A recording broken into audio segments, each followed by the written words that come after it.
Praise the Lord. கிறிஸ்து இயேசுவுக்குள் பிரியமாயிருக்கிற உங்கள் அனைவரையும் என் உள்ளத்தின் ஆழத்திலிருந்து வாழ்த்தி வரவேற்கிறேன்.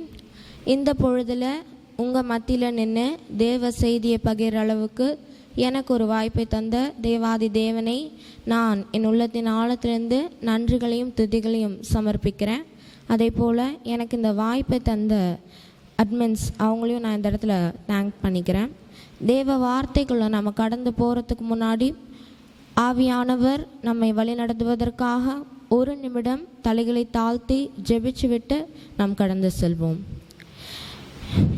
எங்களை மிகவும் நேசிக்கிற தந்தையாம் தேவனே, இந்த நாளுக்கு துதிக்கிறேன், ஸ்தோத்திரிக்கிறேன். சர்வ வல்லவரே, தந்தையாம் தேவனே, இந்த பொழுதிலும் உம்முடைய மக்கள் இந்த மனமகிழ்ச்சியான சாயங்கால வேளையிலே கூடி வந்து உம்முடைய நாமத்தை போற்று துதிக்க கிருபை அருளியதுக்காக உம்மை துதிக்கிறேன், ஸ்தோத்திரிக்கிறேன். சர்வ வல்லவரே, நீர் வாக்களித்ததை போல எங்கே இருவரோ மூவரோ என் பெயரால் கூடியிருக்கிறார்களோ அங்கே நான் இருக்கிறேன் என்று சொன்னீரே அப்பா.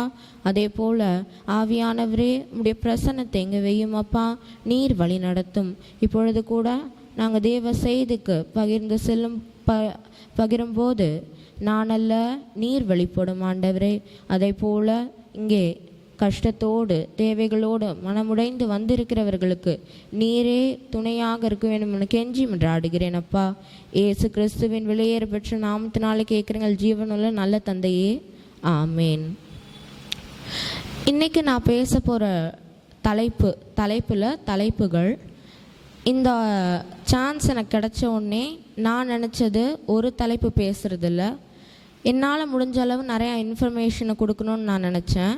அதனால் இன்றைக்கு நான் 3 தலைப்புகளை பேச போகிறேன். எல்லாமே ப்ரீஃபாக பேசி முடிக்க போகிறேன், எதையும் எலாபரேட் பண்ண போகிறதில்ல. முதலாம் தலைப்பு, கர்த்தருக்கு முழுமையாக ஒப்பு கொடுத்தல் அல்லது கீழ்ப்படிதல். இதுக்கு நான் வேதாகமத்திலேருந்து ஒரு சிறப்பான ஒருத்தங்களை எடுத்துக்காட்டாக எடுத்திருக்கேன். அவங்க தான் மரியாள், இயேசுவுடைய தாய். மரியாள் அப்படின்னாலே the most controversial figure in Christianity.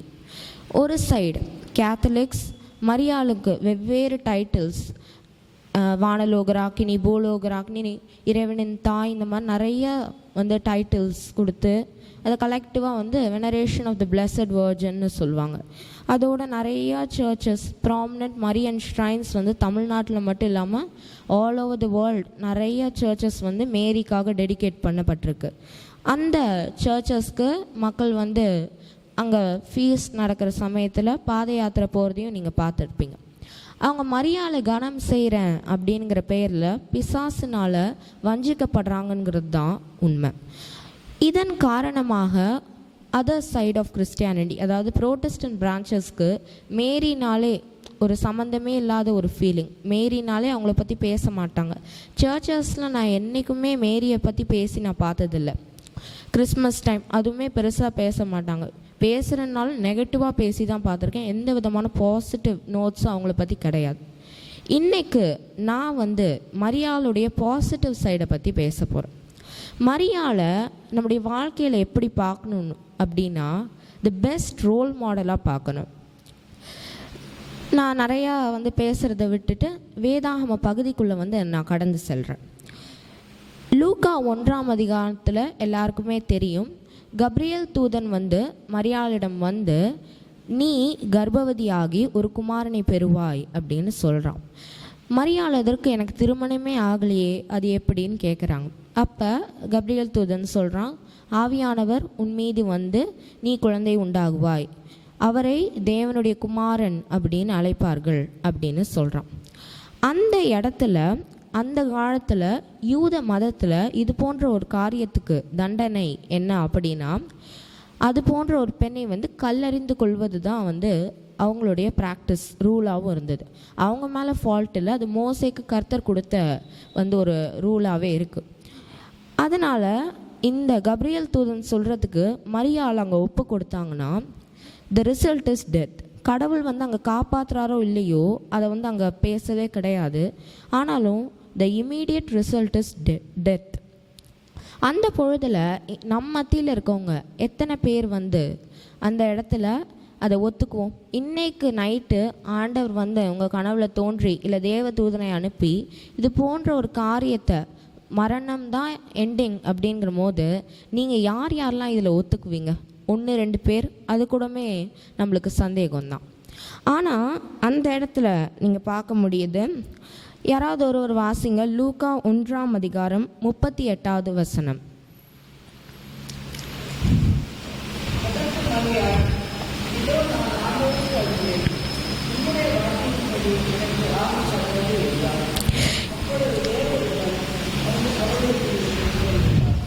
இதோ நான் ஆண்டவருக்கு அடிமை.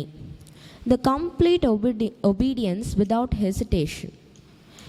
இந்த இடத்துல நம்மளில் பாதி பேர் இல்லை, ஸ்பிரிச்சுவலாக எவ்வளோ வந்து ஸ்பிரிச்சுவலாக இருக்கிறவங்களும் சில பேர் வந்து இந்த இடத்துல கண்டிப்பாக யோசிச்சுட்டு தான் பதில் சொல்லுவாங்க. ஆனால் அந்த இடத்துல மரியாள் வந்து விதவுட் அ ஸ்மால் ஹெசிடேஷன் அவங்க அங்கே சொல்கிறாங்க, இதோ நான் ஆண்டவருக்கு அடிமை. அந்த இடத்துல அவங்க கம்ப்ளீட்டாக ஒபீடியண்ட்டாக இருக்காங்க. கடவுளுடைய வார்த்தைக்கு முழுமையாக கீழ்ப்படியறதை நம்ம பார்க்க முடியும். இதுலேருந்து மரியாள்லேருந்து நம்ம என்ன கற்றுக்குறோம் அப்படின்னா, மரணம் என்றாலும் மரியாளை போல கர்த்தருடைய வார்த்தைக்கு நம்ம வந்து கீழ்ப்படியணும். 2010-15 மேலே ஒரு நாட்டில் 21 கிறிஸ்தவர்கள், ஆப்டிக் ஆர்த்தடாக்ஸ் கிறிஸ்டியன்ஸ், அவங்க 21 பேரை பிடித்து வைத்து கொல்ல போகிறாங்க, தலையை வெட்ட போகிறாங்க. அந்த இடத்துல அவங்க கேட்குறாங்க, கிறிஸ்துவ மறுதளிச்சுட்டு எங்களுடைய தெய்வத்தை ஏற்றுக்கொண்டீங்கன்னா உங்களுக்கு உயிர் பிச்சை தரப்படும். அங்கே 21 பேருமே அதை மறுத்து அந்த இடத்துல இறக்குறாங்க. அதில் அந்த 21 பேரில் ஒருத்தர் கிறிஸ்டியனே கிடையாது. அவர் வந்து அவங்கள கூட்டிகிட்டு வந்தவர், அவர் கிறிஸ்டியன் கிடையாது. இவங்களுடைய பக்தியை பார்த்து அவர் சாகிறதுக்கு முன்னாடி அவர் பேப்டிசம் எடுத்து கிறிஸ்து இயேசுவை ஏற்றுக்கொண்டு அவர் அவங்களோட மரித்து போகிறார். இவங்களை போலையும் மரியாளை போலையும் நம்ம கர்த்தருடைய வார்த்தைக்கு முழுமையாக கீழ்ப்படியணும். மரியாளை இந்த இடத்துல நம்ம வந்து பர்ஃபெக்ட் எக்ஸாம்பிளாக பார்க்குறோம். மரியாளுடைய இந்த குணங்கள்னால தான் தேவனே மரியாளை வாழ்த்துறாரு. வேதாகமத்தில் ஆவியானவர் வந்து பெருசாக யாரையும் வாழ்த்துனது கிடையாது. வாழ்த்துனாலும் இந்த அளவுக்கு வாழ்த்துவாரா அப்படின்னு நான் எந்த இடத்துலையும் படித்தது கிடையாது. வாசிங்க, லூக்கா 1ஆம் அதிகாரம் 42ஆம் வசனம்.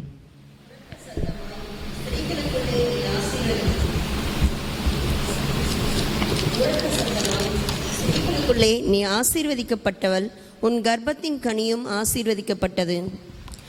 இந்த இடத்துல நீங்கள் பார்க்க முடியும், ஸ்திரீகளுக்குள்ளே நீ ஆசீர்வதிக்கப்பட்டவள்.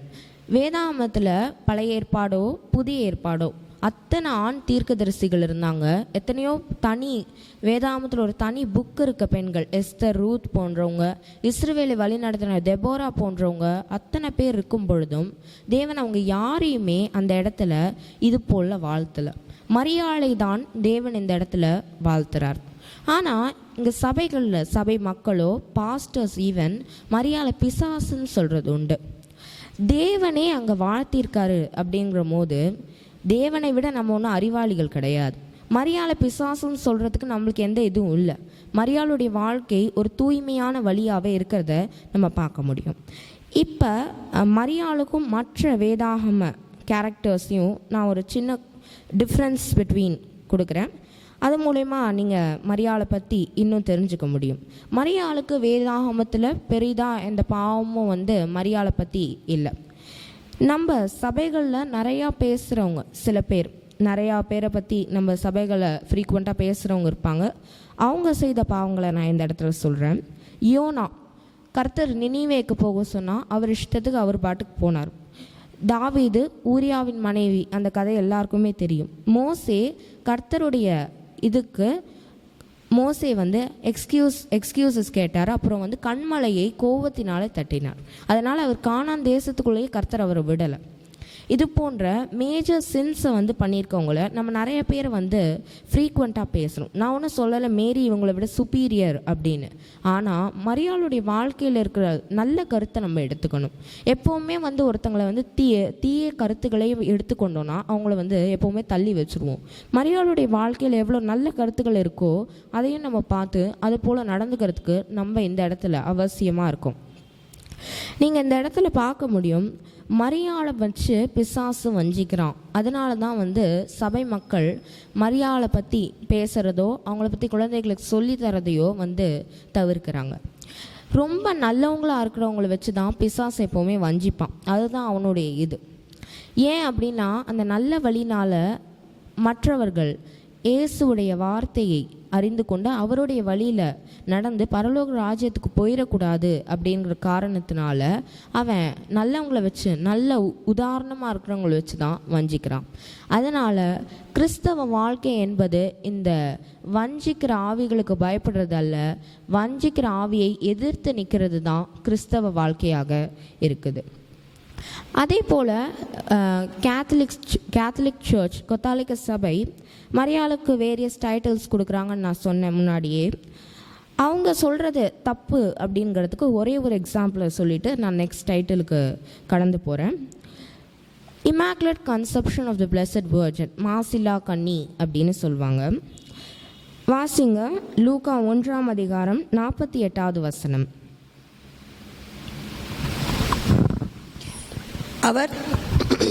அவர் தம்முடைய அடிமையின் தாழ்மையை நோக்கி பார்த்தார். இதோ இது முதல் எல்லா சந்ததிகளும் என்னை பாக்கியவதி என்பார்கள். 47ஆம் வசனம். என் ஆவி என் இரட்சகராகிய தேவனில் களி கூறுகிறது. என் ஆவி என் இரட்சகராகிய தேவனில் களி கூறுகிறது. இரட்சகர்னா இங்கிலீஷில் சேவியர். ஒரு பாவிக்கு மட்டுமே ஒரு இரட்சகர் தேவைப்படுறாங்க. பாவமற்ற ஒரு பெண் அப்படின்னா அவங்களுக்கு அந்த இரட்சகரே தேவையில்லை. இயேசு கிறிஸ்து வந்தது பாவிகளை மீட்கிறதுக்கு. அப்போ மரியாள் பாவமற்ற ஒரு கன்னிகையாக இருந்தால் அவங்களுக்கு இரட்சகர் தேவைப்படாது. இதை 1 தீமோத்தேயு 1ஆம் அதிகாரத்தில் வந்து அவர் வந்து ரொம்ப தெளிவாக குறிப்பிட்டிருக்காரு. வீட்டுக்கு போய் நீங்கள் அதை வாசித்து பார்த்தீங்கன்னா உங்களுக்கே புரியும். இந்த 1ஆம் தலைப்பில் மரியாளுடைய வாழ்க்கையிலேருந்து நம்ம கர்த்தருக்கு முழுமையாக ஒரு ஹெசிடேஷனும் இல்லாமல் முழுமையாக ஒப்பு கொடுக்கணும் அப்படிங்கிறத கற்றுருக்கோம். 2ஆம் தலைப்புக்கு நம்ம செல்லலாம். 2ஆம் தலைப்பு கர்த்தருக்கு பயப்படுதலே ஞானத்தின் ஆரம்பம். எடுத்துக்கோங்க நீதிமொழிகள் 2ஆம் அதிகாரம். வாசிங்க வசனங்கள் 1 முதல் 6 வரைக்கும். 2ஆம் அதிகாரம். என் மகனே, நீ உன் செவியை ஞானத்திற்கு சாய்த்து உன் இருதயத்தை புத்திக்கு அமைய பண்ணும் பொருட்டு நீ என் வார்த்தைகளை ஏற்றுக்கொண்டு என் கட்டளைகளை உன்னிடத்தில் பத்திரப்படுத்தி ஞானத்தை வா என்று கூப்பிட்டு புத்தியை சத்தமிட்டு அழைத்து அதை வெள்ளியைப் போல் நாடி புதையல்களை தேடுகிறது போல் தேடிவாயாகில் அப்பொழுது கர்த்தருக்கு பயப்படுதல் இன்னதென்று நீ உணர்ந்து தேவனை அறியும் அறிவை கண்டடைவாய். கர்த்தர் ஞானத்தை தருகிறார், அவர் வாயினின்று அறிவும் புத்தியும் வரும். இந்த வசனங்கள் மூலயமா ஞானத்தை நம்ம எப்படி அடையிறது அப்படிங்கிறத நீங்கள் புரிஞ்சுருப்பீங்க. நான் ஒரு ஷார்ட் கிளான்ஸாக வந்து அதை சொல்லிடுறேன். நீங்கள் உங்களுடைய செவியை ஞானத்திற்கு சாய்க்க வேண்டும். ஞானம் வேண்டுமென்றால் உங்கள் செவியை ஞானத்திற்கு சாய்க்க வேண்டும். அதே போல் உங்களுடைய இருதயத்தை புத்திக்கு அமைய பண்ண வேண்டும். அதே போல் நீங்கள் இங்கே பார்க்கிறதை போல 2ஆம் வசனத்திலே கர்த்தருடைய வார்த்தைகளையும் அவருடைய கட்டளைகளையும் நீங்கள் ஏற்றுக்கொண்டு பத்திரப்படுத்தினால் மட்டுமே உங்களுக்கு அந்த ஞானம் கொடுக்கப்படும். கர்த்தருடைய ஞானமே இந்த உலகத்தில் இருக்க எல்லா ஞானங்களை விடும் பெரிதானதாக இருக்கிறது. மற்ற ஞானங்களை விட கர்த்தருடைய ஞானம் பெரிதாக இருக்கிறதே நீங்கள் எல்லாரும் அறிவீர்கள். அதை அடைவதற்கு கர்த்தருடைய வார்த்தைகளுக்கு முதலாவது நீங்கள் கர்த்தருடைய வார்த்தையை ஏற்றுக்கொள்வது கண்டிப்பாக தேவையாக இருக்கிறது. அதே போல் அவருடைய கட்டளைகள் அதை நீங்கள் பத்திரப்படுத்த வேண்டும். அவருடைய கட்டளைகளை நீங்கள் கீழ்ப்படிந்து நடக்க வேண்டியதும் அவசியமாக இங்கே இருக்கிறது. நீங்கள் ஞானத்திற்கென்று வேண்ட வேண்டும். கர்த்தர் கேட்டால் கொடுக்கிறவராக இருக்கிறார். அவர் கேட்காமையும் இன்று வரை தேவனை தேடாதவர்களுக்கு ஜீவனையும் நல்ல ஆகாரத்தை உடுக்கிற உடையை போன்ற பல்வேறு விஷயங்களை பரலோகத்திலிருந்தே நமக்கு தந்து கொண்டே தான் இருக்கிறார். ஆனால் சில விஷயங்களை கர்த்தர் கேட்டால் தான் தருவார். அதே போல் ஞானத்தை கர்த்தரிடம் கேட்க வேண்டும். புத்தியை கர்த்தரிடம் நாம் கேட்க வேண்டும். அதை நீங்கள் வெள்ளியை போல் நாடி புதையல்களை தேடுகிறதை போல் தேட வேண்டும். புதையலை தேடும்போது நம்ம எவ்வளோ ஹார்ட் ஒர்க் போட்டு தேடுறோம். அதே போல் நீங்கள் ஞானமோ புத்தியோ தேவை என்றால் அதற்கான ஹார்ட் ஒர்க்கை நீங்கள் போடணும். நீங்கள் சும்மா ப்ரேயர் பண்ணிங்கன்னா கர்த்தர் அதை தர மாட்டார். நீங்கள் உங்களுடைய ஹார்ட் ஒர்க், உங்களுடைய சைடு இருக்கிற ஹார்ட் ஒர்க்கை போட்டால் தான் கர்த்தர் அவருடைய ஆசீர்வாதத்தை தருவார். ஒரு எக்ஸாம்பிள் வச்சுக்கலாமே. ஒரு எக்ஸாம் இருக்குது. ஒரு பையன் படிக்காமல் ப்ரேயர் பண்ணிவிட்டு சும்மா போகிறான். அவன் நல்லா எழுத முடியுமா? இல்லை. படிச்சுட்டு நீங்கள் ப்ரேயர் பண்ணும்போது நீங்கள் படித்ததை விட நீங்கள் படிக்காததையும் தேவன் உங்களுக்கு அந்த இடத்துல ஞாபகப்படுத்தி ஆசீர்வதிப்பார். ஒன்றுமே படிக்காமல் ஜெபிச்சுட்டு போனீங்கன்னா அங்கே எதுவுமே நடக்காது. நீங்கள் கண்டிப்பாக ஃபெயில் தான் ஆவீங்க. யார் எழுத போகிறாங்களோ அவங்க ஃபெயில் தான் ஆவாங்க. அதே போல் நீங்கள் கர்த்தரிடம் கர்த்தரிடம் ஞானத்தை கேட்க வேண்டும். அதே போல் நீங்கள் உங்களுடைய ஹார்ட் ஒர்க், உங்களுடைய சைடுக்கு ஹார்ட் ஒர்க்கையும் நீங்கள் போட வேண்டும். அதே போல் உங்களுடைய சைடுக்கு ஹார்ட் ஒர்க்கை நீங்கள் போடும்போது தான் கர்த்தருக்கு பயப்படுதல் என்னவென்று நீங்கள் அறிவீங்க. இதுக்கு நான் ஒரு உதாரணமாக ஒரு வேதாகமத்திலேருந்து எடுக்கிறேன். அவர் தான் சாலமோன் ராஜா, தாவீது மற்றும் ஊரியாவின் மனைவி பாத்சபாவுடைய மகன். சாலமோன் ராஜா வேதாகமத்திலேயே ஞானத்திற்கு பெயர் போனவராக இருந்தார். ஒரு முறை அவர் ஒரு இடத்திற்கு பலி செலுத்த போனபோது அவர் பலி செலுத்தினதில் தேவன் ரொம்ப சந்தோஷமடைந்து அந்த இரவு அவருடைய கனவுல தோன்றி, உனக்கு என்னதான்ப்பா வேணும், உனக்கு என்ன வேணும், நீ கேளு, நான் தரேன்றார். அப்போ சாலமோன் அந்த இடத்துல என்னென்னமோ கேட்டிருக்கலாம். அவருக்கு வேண்டிய விஷயங்கள், அவருக்கு வேண்டிய ஐஸ்வர்யங்கள், அவருக்கு வேண்டிய நல்ல வாழ்வு, நீடிய வாழ்வு. இங்கே இருக்கிற நிறையா பேர்கிட்ட கர்த்தர் அதை கேட்டால் நம்ம நிறைய பேர் என்ன சொல்லுவோம், நான் 100 வயசு வரைக்கும் வாழணும், எனக்கு இவ்வளோ கோடி சொத்து வேணும், அவ்வளோ காசு வேணும். ஆனால் அந்த இடத்துல சாலமோன் அவர் நாட்டு மக்களை வழிநடத்துவதற்கான ஞானத்தை கேட்கிறார். கர்த்தருடைய நாட்டு மக்கள், இஸ்ரவேல் நாடுங்கிறது கர்த்தருடைய நாடாக இருக்கிறது. கர்த்தருடைய நாட்டு மக்களை வழிநடத்துவதற்கு வேண்டிய ஞானத்தை கேட்கிறார். இதை கேட்ட ஆண்டவர் அவர் மேலே ரொம்ப ப்ளீஸ் ஆகிட்டார் ஆண்டவர். அதனால் அவருக்கு அதோடு சேர்த்து நிறைய ஐஸ்வர்யங்களையும் தேவன் கொடுக்குறார். ஆனால் ரொம்ப கொடுத்தா கெட்டு போயிடுவாங்கன்னு சொல்கிற மாதிரி அவருக்கு எல்லாரும் ரொம்ப ஐஸ்வர்யங்கள் ஞானம் இருந்ததுனால சாலமோன் தவறான வழிகளுக்கு போகிறார். அவர் நிறையா திருமணங்கள் செய்தார், அந்நிய தெய்வங்களுக்கு கோயில் கட்டினார். இது போன்ற காரியங்கள் இருந்தது. சாலமோனுடைய ஞானத்திற்கு ஒரு உதாரணம் தர வேண்டும் அப்படின்னா, ஒரு முறை 2 பெண்கள் சாலமோன் கிட்ட சொல்கிறாங்க, ஒரு குழந்தைய வச்சுக்கிட்டு, இது ஏன் குழந்தைன்னு.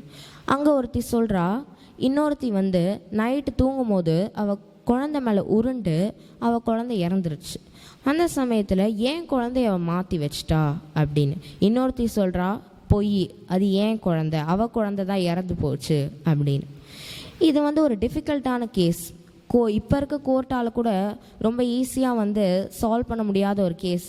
அந்த காலத்தில் எந்த விதமான இதெல்லாம் கிடையாது. அந்த பொழுதில் சாலமோன் ராஜாவுடைய ஞானம் எவ்வளோ தூரம் இருக்குன்னு பார்த்தீங்கன்னா, அவர் சொல்கிறாரு, ஒரு வாளை எடுத்துகிட்டு அந்த குழந்தைய 2ஆக வெட்டி கொடுத்துருங்க, ஏன்னா 2 பேரும் கேட்குறீங்களே, 2ஆக வெட்டி கொடுத்துருங்கன்னு. அப்போ உண்மையான தாய் கதறாங்க, அவள் கையிலேயே இருந்துட்டு போட்டோம், என் குழந்தை உயிரோடு இருந்தால் போதும் அப்படின்னு. இன்னொருத்தியானா அப்படியே நிற்கிறா. இது மூலயமா சாலமோன் ராஜா சொல்கிறாரு, இவங்க தான் உண்மையான தாய், இன்னொருத்திக்கு தண்டனையை கொடுங்க அப்படின்னு. அவருடைய ஞானத்தை நீங்கள் இந்த இடத்துல எவ்வளோ தூரம் நீங்கள் பார்க்க முடியுது. கர்த்தர் அவருக்கு எவ்வளோ ஞானத்தை தந்திருக்காருன்னு பார்க்க முடியுது. சாலமோன் ராஜாவை போல நல்ல விஷயத்தை கர்த்தரிடம் கேட்க வேண்டும். நம்முடைய வாழ்க்கைக்கு உபயோகமானது, மற்றவர்களுக்கு உபயோகமானதை கேட்க வேண்டும். கர்த்தருக்கு பிடிக்காத விஷயங்களை செய்யாமல் இருக்கணும். கர்த்தருடைய வார்த்தைகளுக்கு கீழ்ப்படிந்திருக்கணும். அதே போல் சாலமோன் ராஜாவை போல கர்த்தர் கொடுத்த பிறகு விரோதமான செயல்களை செய்வது கர்த்தருக்கு அகெயின்ஸ்டானது. கர்த்தர் நல்லா இருக்கவங்களுக்கு மட்டும் ஞானத்தை தரது கிடையாது. மென்டலி ரிட்டார்டட் சில்ட்ரன், அவங்களுக்கும் கர்த்தர் ஞானத்தை தருகிறார். இதுக்கு நான் ஒரு ஸ்டோரியை சொல்கிறேன். ஒரு ஸ்கூலில் ஒரு பையன், ஜான் அப்படிங்கிற ஒரு பையன் சேர்றான். அந்த பையன் கொஞ்சம் மென்டலி ரிட்டார்டட். அந்த பையன் ஸ்கூலில் சேர்ந்ததுலேருந்து அவன் கிளாஸ் டீச்சருக்கு ஒரே தொல்லை பண்ணுறான். கிளாஸ் நடத்தும் போது கத்துறதும் டீச்சருடைய காலை வந்து பிடிச்சி அவங்களை கீழே விழ வைக்கிறதும் இது போல் நிறைய செஞ்சான். டீச்சரும் அவன் வந்து சரி பாவம் அவனுக்கு என்ன தெரியும்னு விட்டு விட்டு பார்க்குறாங்க. ஆனால் ஒரு நாளில் டீச்சர் பொறுக்க முடியாமல் பேரண்ட்ஸை கூப்பிட்டு உங்கள் பையனை இங்கே வச்சு பார்க்க முடியாது, இவனுக்குன்னு இந்த மென்டலி ரிட்டார்டட் சில்ட்ரனுக்கு இருக்கிற ஸ்கூலில் போய் சேர்த்து விட்ருங்க அப்படின்னு சொல்கிறாங்க. இந்த பேரண்ட்ஸ்க்கோ இவன் ஒரே குழந்தை, இதனால் ரொம்ப கெஞ்சி பார்க்குறாங்க. அந்த டீச்சரும் கடைசியில் ஒத்துக்கிறாங்க. ஹாலிடே டைமில் டீச்சர் வந்து எல்லாருக்கும் ஒரு ப்ராஜெக்ட் கொடுக்குறாங்க. முட்டை ஓடு மூலயமாக ஒரு ப்ராஜெக்ட் செஞ்சுட்டு வரணும்னு. அந்த முட்டை ஓடு மூலயமா ஒரு மாதம் லீவு, மே மாதம் மாதிரி ஒரு மாதம் லீவு. ஆனால் அந்த டீச்சர் என்ன பண்ணுறாங்க, இந்த பையனுடைய பேரண்ட்ஸ் கிட்ட சொல்ல, இவனுக்கு அது தெரியாது என்ன பண்ணணும்னு, இந்த பையனுடைய பேரண்ட்ஸ் கிட்ட சொல்லலை. அது கடைசியாக தான் அவங்களுக்கு ஞாபகம் வருது. அடுத்து ரீஓப்பனிங் அன்றைக்கி ஸ்கூலுக்கு வராங்க. பசங்கள்லாம் டிஃப்ரெண்ட்டாக பண்ணுறாங்க. அந்த முட்டை ஓடில் பிளான்ட்டு, டிஃப்ரெண்ட் டெக்கரேஷன்ஸ் நிறைய அந்த பசங்கள்லாம் பண்ணுறாங்க. இந்த பையன் மட்டும் அந்த முட்டை ஓடை, வெறும் முட்டை ஓடை, உடஞ்ச வெறும் முட்டை ஓடை எடுத்துகிட்டு வந்து கொடுக்குறான். இதை பார்த்த டீச்சருக்கோ பயங்கரமான கோபம். உனக்கு ஞாபகம் இருந்தது, அப்புறம் ஏன் எதையும் ஒழுங்காக பண்ணாமல் இந்த மாதிரி வெறும் முட்டை ஓடை வந்து வச்சுருக்கான்னு கேட்குறாங்க. அப்போ அந்த பையன் சொல்கிறான், நீங்கள் தான் கிளாஸில் சொன்னீங்களே ஏசு கிறிஸ்து மரித்து 3 நாட்களில் உயிர் தெழுந்தாருன்னு, அதை சிம்பிளைஸ் பண்ணுறது தான் இந்த முட்டை அப்படின்னு. டீச்சருக்கு இதை கேட்டுட்டு ஒரே அசந்து போயிட்டாங்க. மற்ற குழந்தைகள் பண்ணதை விட இது ரொம்ப சிறப்பாக இருந்தது. அதுக்கப்புறம் கிளாஸஸ் வந்து போகுது. ஒரு வாரத்துக்கு கழித்து அந்த பையன் வந்து வரதே இல்லை. ரொம்ப நாள் ஆயிடுச்சு அந்த பையன் வந்து. உடனே இந்த டீச்சர் அவங்க பேரண்ட்ஸ்கிட்ட கேட்குறாங்க. இப்போ அவங்க பேரண்ட்ஸ் சொல்கிறாங்க அந்த பையன் வந்து இறந்து போயிட்டான் அப்படின்னு. உடனே இந்த கிளாஸ் ஸ்டூடெண்ட்ஸ் டீச்சர் எல்லாருமே அவன் எடுத்துகிட்டு வந்த மாதிரி முட்டை போட எடுத்து அவனுடைய கல்லறையில் போய் வச்சு ஜெபம் பண்ணிட்டு வராங்க. இந்த இடத்துல இந்த கதையிலேருந்து நீங்கள் என்ன தெரிஞ்சுக்கிறீங்க அப்படின்னா, கர்த்தர் நல்லா இருக்கவங்களுக்கு மட்டும் ஞானத்தை வந்து ஜாஸ்தியாக தந்துட்டு மென்டலி ரிட்டார்டட் வந்து இந்த போன்ற மக்களுக்கு வந்து கம்மியாக தரவர் கிடையாது. எல்லாருக்கும் கர்த்தர் ஞானத்தை சமமாக தருகிறார் அப்படிங்கிறத நம்ம பார்க்குறோம். சில சமயம் இந்த மாதிரி இருக்க பீப்புள் நார்மலாக இருக்கவங்கள விட நல்லபடியாக திங்க் பண்ணுறாங்க அப்படிங்கிறதையும் நம்ம இந்த இடத்துல பார்க்க முடியுது. மூன்றாவதாக கடைசியாக ஒரு சின்ன டிஃப்ரென்ஸ் பிட்வீன் மாதிரி கிறிஸ்தவத்திற்கும் மற்ற மதங்களுக்கும். கிறிஸ்தவத்தை பற்றி மற்ற மதங்கள் என்ன நினைக்குது அப்படிங்கிறத பற்றி நான் ஒரு சின்ன ஒரு எலாபரேட்டாக ஒரு ப்ரீஃபாக வந்து எல்லாத்தையும் சொல்லி முடிக்க போகிறேன். இது வந்து ஏப்ரஹாமிக் ரிலிஜியன்ஸ் மத்தியில் வந்து நான் ஒரு கான்ட்ராஸ்ட் பிட்வீன் மாதிரி கொடுக்குறேன். முதலாவது இஸ்லாமிய மதம். இஸ்லாமிய மதம் வந்து இயேசு கிறிஸ்துவை வந்து ஒரு தீர்க்கதரிசி, நபின்னு சொல்லுவாங்க. அது போல் மட்டுமே பார்க்குது. இறைவனின் மகன் அப்படிங்கிற அந்த இதெல்லாம் அவங்க ஏற்றுக்கொள்கிறது கிடையாது. திருத்துவம் ட்ரினிட்டியவும் அவங்க ஏற்றுக்கொள்கிறது கிடையாது. அதுக்கு அகெயின்ஸ்டாக இயேசு கிறிஸ்து இவங்க மறுக்கிற காரியங்களுக்கு அகெயின்ஸ்டாக நம்முடைய வேதாகம் சொல்கிறதை பற்றி நான் சில வசனங்களை வந்து குறிப்பிடுறேன். முதலாவது கர்த்தருடைய தூய்மை, தெய்வீகம். அதுக்கு வெளிப்படுத்தின விசேஷம் 22ஆம் அதிகாரம் 13ஆம் வசனம்.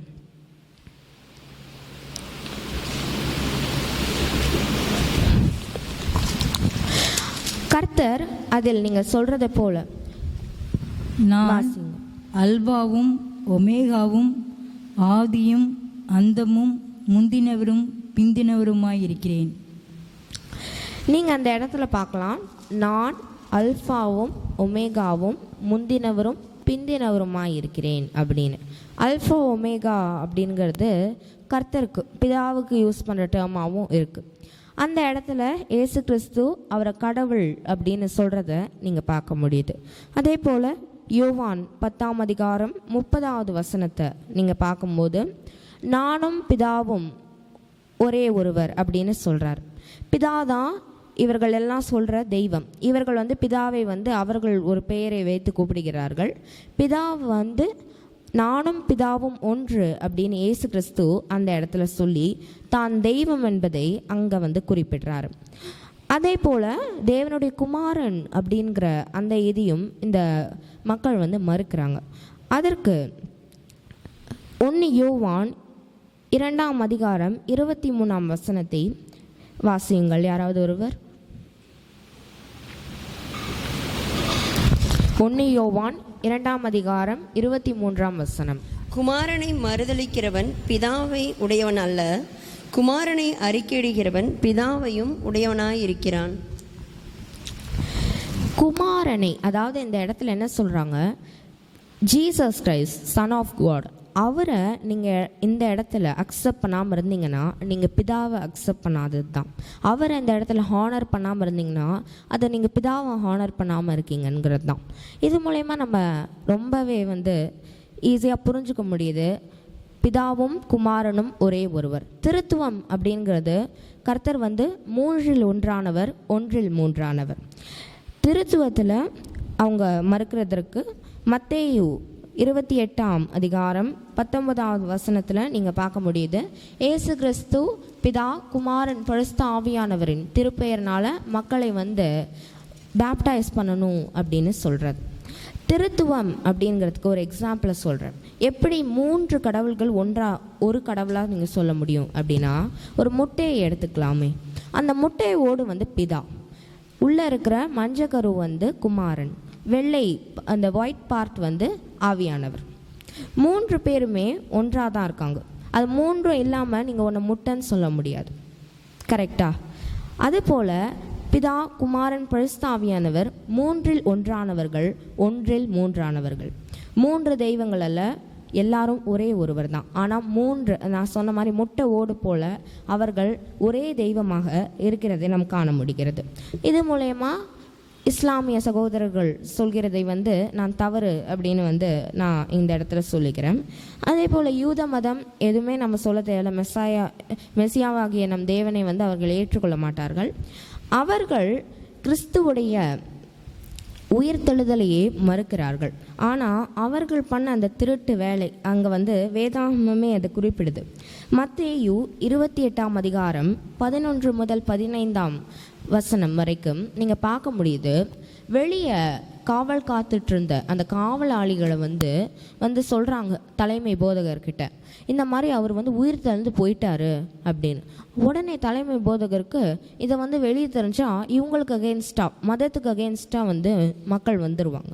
இதனால் அவங்கக்கிட்ட காசை கொடுத்து நீங்கள் சொல்லக்கூடாது, யார்கிட்டையும் சொல்லக்கூடாது, நைட் நேரத்தில் அவருடைய சீஷர்கள் தான் அவருடைய உடலை தூக்கி கொண்டு போயிட்டு இந்த மாதிரி ஒரு கதையை கட்டுறாங்க அப்படின்னு சொல்லுங்கள் அப்படின்னு. வாசியுங்கள் 13ஆம் வசனம். மத்தேயு 28ஆம் அதிகாரம் 13ஆம் வசனம். நாங்கள் நித்திரை பண்ணுகையில் அவனுடைய சீஷர்கள் ராத்திரியிலே வந்து அவனை களவாய் கொண்டு போய்விட்டார்கள் என்று சொல்லுங்கள். இந்த இடத்துல நீங்கள் பார்க்க முடியும் அவங்க எப்படி போய் சொல்லியிருக்காங்க அப்படிங்கிறது. இன்னைக்கு வரைக்கும் இந்த ஒரு இதுதான் யூத மதத்தில் தொடர்ந்து வந்து கொண்டே இருக்கிறது. இந்த மதங்களை தவிர்த்து கிறிஸ்தவத்துக்குள்ளேயே நடக்கிற சில ஃபோர்ஜரிஸ், சில வேலைகளை பற்றி நான் பேசணும் அப்படின்றேன். பைபிளில் புதிய ஏற்பாட்டில் 4 gospels, biblical canon 4 gospels Matthew, Mark, Luke and John 4 gospels சொல்லுவோம். அது தான் the word of God, the true gospels, அவங்க அந்த பெயர் வைத்தவர்களால் எழுதப்பட்ட காஸ்பிள்ஸ்.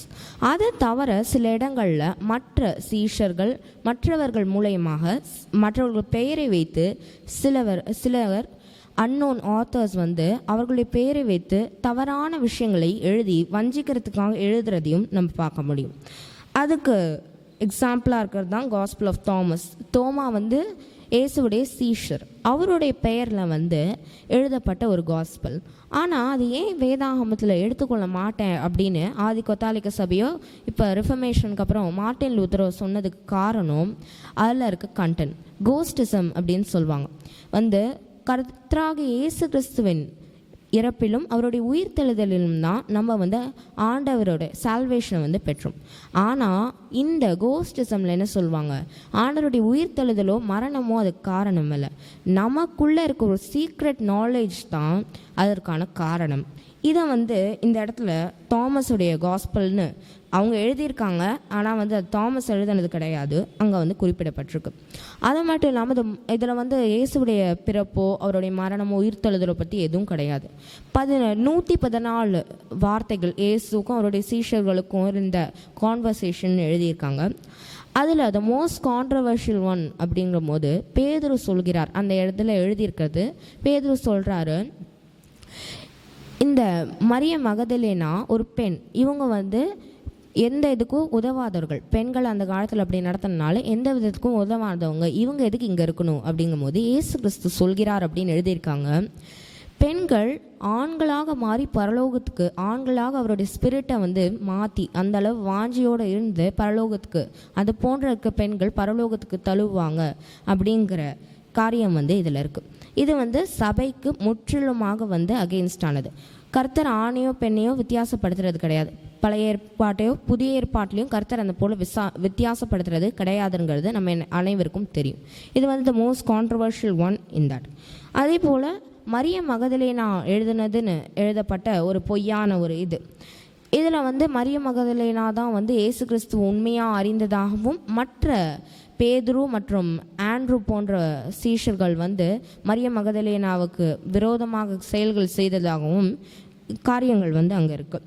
அதுக்கப்புறம் இது வந்து நானே படிக்கும் போது இவருடைய காஸ்பல் எழுதினது அப்படின்னு அவர் இந்த காரியத்தை யூதாஸ் ஏசு கிறிஸ்துவை ஏமாற்றினவர் அவர் எழுதுனதுன்னு அந்த காஸ்பலை பார்த்தோன்னு எனக்கே ஷாக் ஆயிடுச்சு. அந்த இதில் இருந்தது, நான் இதெல்லாம் படிப்பேன், அது மூலயமா அகெயின்ஸ்டாக பாயிண்ட்ஸ் எடுக்கிறது எனக்கு அதை நான் படிக்கும் போது அதை பார்க்கும்போது இதை நான் படிக்கவே எனக்கு இஷ்டம் இல்லை. அதில் என்ன இருந்தது அப்படின்னா, இயேசு கிறிஸ்து இந்த உலகத்துக்கு வந்ததை உண்மையாக புரிஞ்சுக்கிட்டது யூதாஸ் மட்டும்தான். எப்படி அவர் வந்து இந்த சாதாரண காசுக்காக இயேசு கிறிஸ்துவை வந்து ஏமாற்றினார். அவர் தான் உண்மையாக இயேசு கிறிஸ்துவ இந்த உலகத்துக்கு வந்ததுடைய பர்பஸை வந்து புரிஞ்சிருக்காரு அப்படின்னு வந்து அந்த இதில் எழுதியிருக்கு. அதுபோல் இயேசு கிறிஸ்துவோடைய சீஷரோ அப்போஸ்தலரோ இல்லாத மத்தியாஸ் அப்படிங்கிற தியாலஜிஸ்ட், இவர் வந்து கிறிஸ்டியானிட்டியோடைய மாற்றி போட்டார். இயேசு கிறிஸ்து நம்ம திரியகத்தில் முதல் ஃபர்ஸ்ட் பர்சன்னு சொல்கிறது பிதாவாம் தேவன், காட் தி ஃபாதர். பிதாவாம் தேவனும் யூதர்கள் கும்பிடும் தேவனும் ஒன்றல்ல. பிதாவாம் தேவன் வேற ஒருவர். இந்த உலகத்தை அவர் உண்டாக்கவே இல்லை. நம்முடைய தேவன் இந்த உலகத்தையே உண்டாக்கலை அப்படிங்கிற ஒரு கான்செப்டை அவருடைய இதில் பண்ணி லூக்காவின் சுவிசேஷத்தில் அப்படியே அச்சசல் ஒன்றுமே மாறாமல் அவர் வந்து இந்த மாதிரி எழுதியிருக்காரு. நீங்கள் இந்த இடத்துல கள்ள போதனைகளை பற்றி நான் வந்து சொன்னேன். சபை வந்து இது போன்ற கள்ள போதனைகள், சபைக்குள்ளேயே நிறைய விஷயங்கள் நடக்குது, இது போன்ற கள்ள போதனைகள்னால வஞ்சிக்கப்படாமல் இருக்கிறதுக்கு இந்த வேதாகமத்தை நீங்கள் முழுமையாக நம்ப வேண்டும், முழுமையாக படித்து தேவனோட நல்ல உறவோடு இருக்கணும். ஆவியானவர் உங்கள் மத்தியில் உங்களுக்குள்ளே இருக்கணும். நீங்கள் ஆவியானவரோ இந்த வேதாகமத்து மேலே உங்கள் நம்பிக்கை இல்லைன்னா பிசாசு உங்களை ஈஸியாக வஞ்சிப்பான். பிசாசு வந்து சொன்னதை போல் பிசாசு வந்து நான் ஓனாய் போல் குள்ள நரி போல் அவன் வந்து பிலீவர்ஸை வந்து எப்போ கவ்வலாம் அப்படிங்கிற இதில் தான் இருப்பான். ஒரு சின்ன விஷயத்தில் நீங்கள் தப்பு பண்ணிட்டீங்கனாலும் அது அவனுடைய அதனால் யூ மஸ்ட் பி கேர்ஃபுல். நீங்கள் வந்து கண்டிப்பாக கேர்ஃபுல்லாக இருக்கணும். இந்த பைபிளில் இருக்க எல்லா விஷயத்தையும் கண்டிப்பாக நீங்கள் ஃபாலோ பண்ணி தான் ஆகணும்.